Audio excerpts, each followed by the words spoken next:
I'm likely going to end up upsetting a lot of people.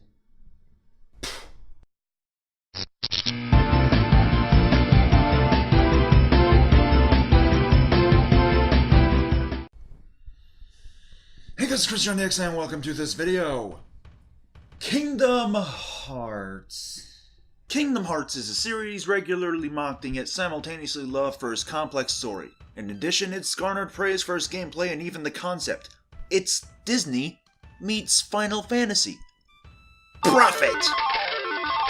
With the first game being a rousing success, it got a sequel and several spin-offs and remasters to help people with the 13-year wait of Kingdom Hearts 3, which released not too long ago.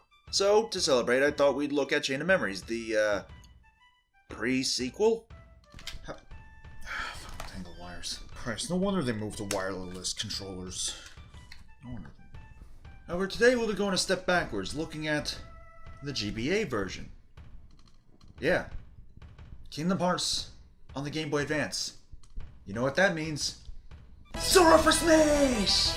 So I'm not really going to go over the story specifically, largely for two reasons. One of which being that it's Kingdom Hearts, and that despite me watching multiple videos detailing the story of Kingdom Hearts, I cannot make heads or tails of this shit. The second reason I'll get to when I get to it. I will at least summarize how it begins at least. The game starts right where the first game left off, with Sora, Donald, and Goofy chasing after Pluto, who holds a letter in his mouth. All in glorious, pre-rendered, and fuzzy-ass 3 dimensions. Nightfall comes and Sora is encountered by a hooded figure who alludes to something that Sora has lost, which leads the gang to Castle Oblivion. They go in to investigate, and the hooded figure essentially tricks Sora into thinking Riku is there so he'd stick around for ulterior purposes. It is then that we are explained how combat in this game works, and it's cards. It's cards, though. It's cards. It's cards! It's fucking cards!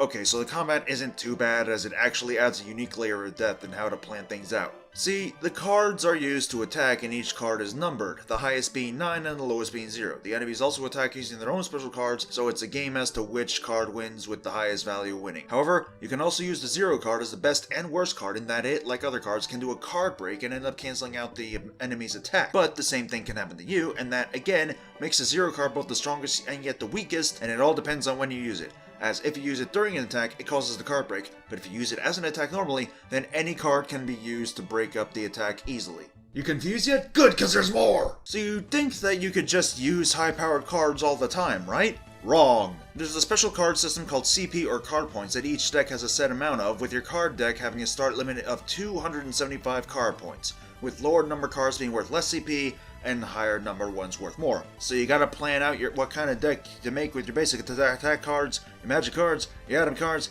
and summon cards that act as the magic cards. Probably also wondering what happens if you run out of cards in battle. Well, to begin with, your starting deck includes a potion card that restores your cards immediately, whereas the main means is to hold down the A button to reload your cards, with the downside being that it takes longer each time you do it, with the max being 3... card seconds? I don't know, it's never really explained what that's called. But wait, there's more! Hi, Billy Mace! There's also enemy cards, which are rarely dropped by enemies you fight, as well as a surefire drop from bosses. Enemy cards are cards that, when activated, are active over a set period of time, depending on the card, and have a special power of sorts over that set time. However, they're worth a lot more card points, meaning you have to really think hard about how to manage your deck if you're going to include it, especially since it's not even part of the main deck. It's part of a sub-deck that's within your main deck that you access by pressing select. Okay, we're finally done with explaining the combat. LOL, nope, there's even more. Oh god. There's also special map cards that build the layout of each world you go in, with each room requiring a specific card, such as a numerical value of 5 or higher, or a specific color of the card, and each card results in something special about the room, such as more Heartless to fight than usual, or a boost in your card's number values, making each playthrough different than the last, but it could also screw you over if you use a card that won't be beneficial to you in the long run. Also, 0 cards work for any number value, it turns out, as I found this out on accident when I used a Teeming Darkness card thinking, oh, this won't work. I could have used a Sleeping Darkness instead. How much more of this is there to discuss? Literally just one more thing, I swear. You sure? Yeah. There's also slates, where you store 3 cards from your deck into either a 3-card attack or a special move such as a sliding dash. Forming the cards like this is usually better because it results in a higher number overall, such as a 5, 6, and a 7, forming a card combo worth 18, thus trumping every enemy card they could throw. However, the catch here is that for every slate you use, you lose that card for the rest of the battle, and reloading your deck won't be able to bring it back either. So that adds even another layer of depth as to how you plan your deck, your battles, your attacks, and oh, that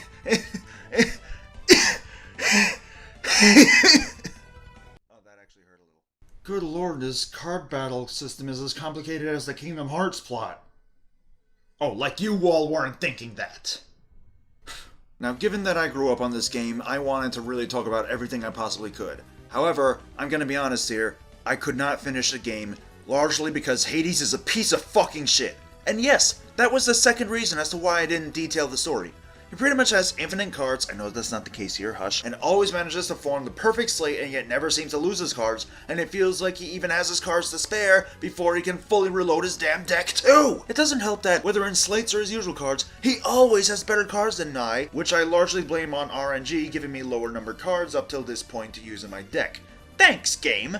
Honestly, it got so BS that I was going to just use cheat codes to make some half-ass jokes, but then it turned out that while the code I planned to use worked in regular enemy battles, it stopped working in the boss battle. It was like the Avatar. When I needed it most, it died. Because of course it fucking did. Murphy's Law! Sora's Law!